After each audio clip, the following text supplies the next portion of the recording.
Terima kasih Anda masih bersama kami di NTV Sport. Sobat NTV, di segmen kali ini kami akan lakukan wawancara langsung, tentunya melalui sambungan Zoom bersama narasumber kami dari Belanda terkait dengan polemik Passportgate yang menimpa pemain-pemain Timnas Indonesia yang masih berkarir di klub Belanda. Saya akan sapa langsung narasumber saya, Rogier Pablo. Good evening to you, Pablo. How are you today? Good evening, Mona. Thanks for having me. I believe it's still in the evening. It's already at night here in Jakarta. Yes. Would you briefly introduce yourself before we get all started?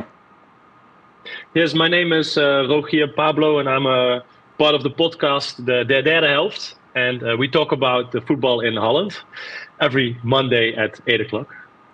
Okay, and I was informed you are the one who brought the issue about the passport crisis until it became a controversy, or it went viral.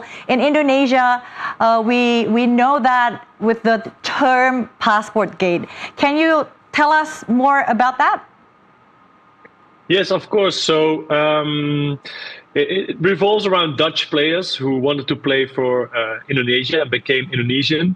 They were not aware that they lost their Dutch nationality, and this was causing big complications with their working permit. And so for a couple of weeks, they were not able to play football for their club because their work permit was not legal.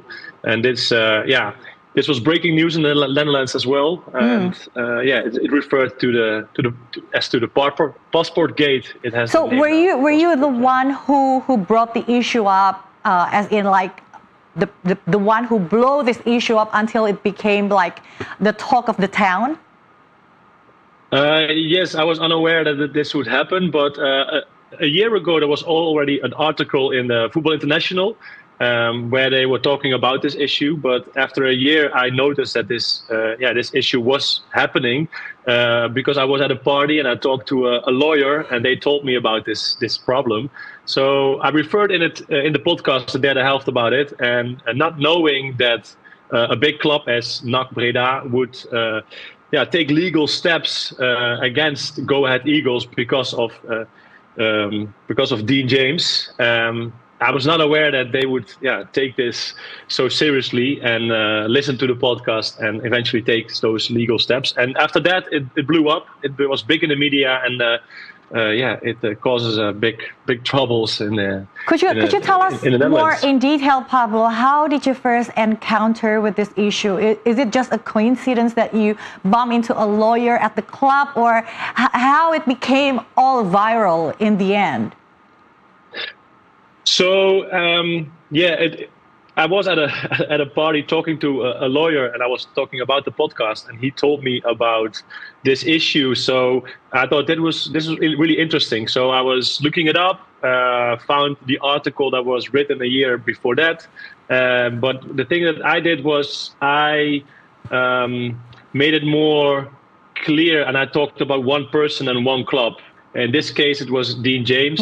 So I told in the podcast that if NAC Breda could even win the game that they lost with 6-0, if they took legal actions against Go Ahead Eagles, because probably Dean James didn't have a legal work permit. I have to tell you, this podcast is with friends. We do this for 8 years. A lot of people are listening, but I wasn't aware that the clubs also were listening, and they would really do this. So I was really surprised that it became such a big thing. Wow, that's certainly a payback or a good revenge by NAC Breda against Go Ahead Eagles. Well, so you spoke with the lawyer. According to him, what are the regulations for clubs to fill naturalized players? My question is, what are the requirements for these players to be eligible and to be able to stay and play with the club? Yeah, so I am not a lawyer, so for me it's also really difficult. It has to do with a lot of legal issues and trouble and wrong administrations. But in the end, to make it as simple as I can, the thing is that if you are a player not from Europe, so a non-EU player, clubs have to pay a minimum wage, which is 600,000 euros, which is a lot of money per year. Yeah. The thing is that those clubs, Go Ahead Eagles, for example, they are not able to pay this. So that's why when I knew that they didn't have a legal work permit. That's the thing when the players, they wanted to play for Indonesia, which is really nice, but they were not aware that they would lose their Dutch nationality, which also means that they are now officially Indonesian, which means that they are non-EU players, which revolves into a salary of 600,000 euros. Okay, Pablo, you mentioned that the club will not be able to pay or cannot afford to pay that minimum wage of 600k euro. But according to KNVB, which is the Dutch Soccer Federation authorities, they said it's no longer a problem, leading to the clearance of the players. So does it mean the minimum wage of 600k euro has been paid by the club for each player? Let's start by saying that I'm really happy that those players are able to play again. It's been tough for them. So, and I'm a football fan, so I really like to see them on the pitch. I don't think this return automatically means that they now are paying this high non-EU minimum salary. I know that there are solutions. I know that the Naturalization Service and Immigration Service, they did a good job by giving them a legal work permit now, so they can play football again.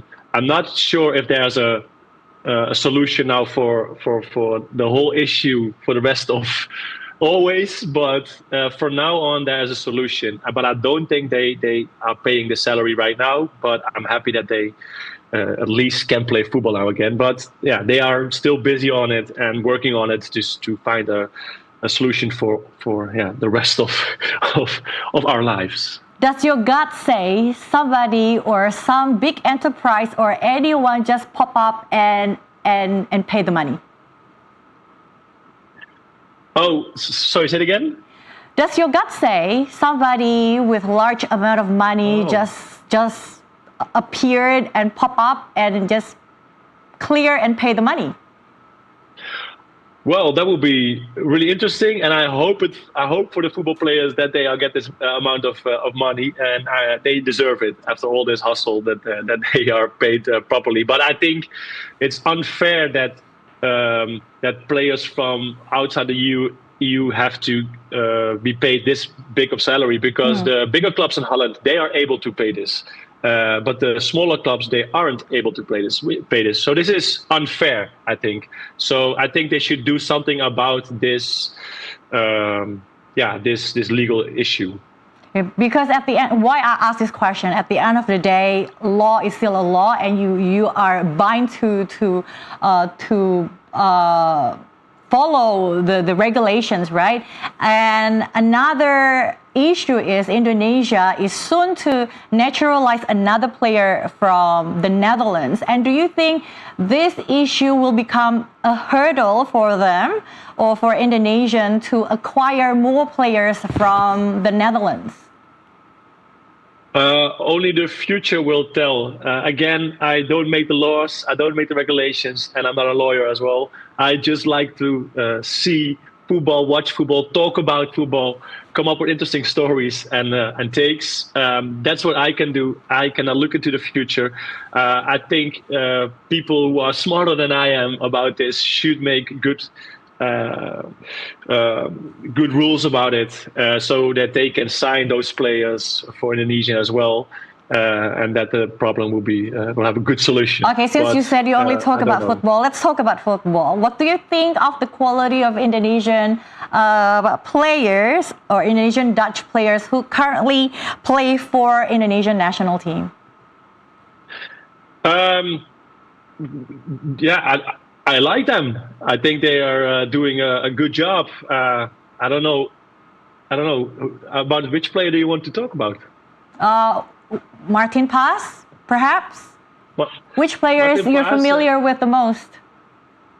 Well, Martin Paes, I think he's getting some negative comments about how he's playing right now. But I think always with players who just arrived at a new club should take some time, get some time. It's hard for to be a goalkeeper at Ajax, I think, at this moment, because Ajax is not doing as good as they normally would do. So I think it's hard for a goalkeeper to come in mid-season and play for a big club as Ajax. So in that case, I think he's doing a proper job. What about Justin Hubner? Any thought on him? So I am from the south. I'm from Limburg. So Fortuna Sittard is one of the clubs that I really like, and I like his style of playing. So I'm again happy that he's back on the pitch. And same is with Dean James. I think he's a great player who we would love to see longer on in the Dutch teams, and also in the Indonesian national team. So please let them on the pitch and have a good solution for this problem, for this Passportgate. Oh, I wonder, who is your most favorite Indonesian Dutch player and why? Wow, this is a difficult question that you're asking right now. But you can name a few, not just one. Well, I think Tom Haaien is really doing well right now, right? And I liked his style of playing and his free kicks also when he was playing in the Dutch league. So how is he doing right now? I think he's also having a podcast there. Is it true? He's really famous. Tom Haaien is a key player in Persib Bandung, one of the main club in Indonesian league. Yeah, he has a podcast. You're right. Yes. Is he watching right now? Maybe can I say hi, Tom Haaien? If you are one time in the Netherlands again, please. We'll tag him after. Please come to our podcast to talk about all the adventures that you have and the matches that you play in Indonesia. So you reckon, Pablo, is it best for the Indonesian Dutch players to just stay focused, to build their career in Indonesia instead of going back to Netherlands? No, I'm not saying this. I think that if you are playing in the Netherlands and you want to play for Indonesia, that it would be possible. I don't think it's a big issue. It shouldn't be a big issue, I think. But it's also their responsibility. So they have to be aware of the law. They have to be aware of the legal issues. So if they are thinking about it, please read the rules, read the regulations, and before you sign something, because otherwise it can cause some problems. But I think in the future it will be much easier, hopefully, to do this. But I'm not saying that you should come. Passportgate issue, this passport crisis has drawn a huge attention in Indonesia. Our soccer supporters. How about the situation in Netherlands? So it's been breaking news. It's been in the news almost every day. Every football page is talking about it the whole time. It's even went to Belgium with Kerk. It's been with. It's not only about Indonesian players, also players who was playing for Suriname had this issue and these problems. So it's became bigger and bigger and bigger. And I was wondering at a certain moment, when will it stop? So I'm happy that we can talk now here freely about it, and it certainly has a good solution, hopefully. So the bottom line is all these players are cleared and they are now legal to play with the clubs permanently? Or is there any conditions or terms that they sign they have to comply with? That's the information. The information that I have is that the Immigration Service and Naturalization Service did a great job by giving them now a legal permit. I'm not sure how long those permits are legal and if it's a bigger solution now. So I cannot answer that. I don't know. Okay, so in your perspective, what's the possibility for these naturalized footballers or diaspora footballers to hold a special ID or a passport, for instance, perhaps sports passports? Yeah, they talked about a sports passport. That's also the thing with the players from Suriname. In one moment, they told us, because they have a sports passport, they were allowed to play. Eventually, it didn't work out like that. So I think a sports passport or a change in law where maybe players in the professional football players are allowed to have 2 passports or 2 nationalities would be a good solution. But then again, I don't make the rules and I'm not a lawyer. I just like football, so please, please have a good solution. Yeah. All right, thank you very much, Pablo, for joining us in NTV Sports. I shall talk to you again. You all, you have a good day. Well, thank you so much for having me. Thank you. Bye-bye. Pemirsa, jangan beranjak dulu. Kami masih punya 1 segmen lagi. Kami akan segera kembali.